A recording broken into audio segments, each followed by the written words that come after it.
ألف لام ميم. ذلك الكتاب لا ريب فيه هدى للمتقين الذين يؤمنون بالغيب ويقيمون الصلاة ومما رزقناهم ينفقون والذين يؤمنون بما أنزل إليك وما أنزل من قبلك وبالآخرة هم يوقنون أولئك على هدى من ربهم وأولئك هم المفلحون إن الذين كفروا سواء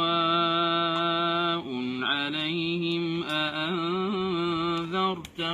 أم لم تنذرهم لا يؤمنون ختم الله على قلوبهم وعلى سمعهم وعلى أبصارهم غشاوة ولهم عذاب عظيم ومن الناس من يقول آمنا بالله وباليوم الآخر وما هم بمؤمنين يخادعون الله والذين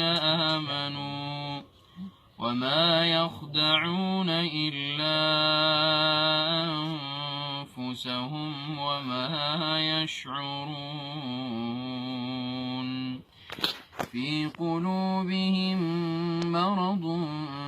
فزادهم الله مرضا ولهم عذاب أليم بما كانوا يكذبون.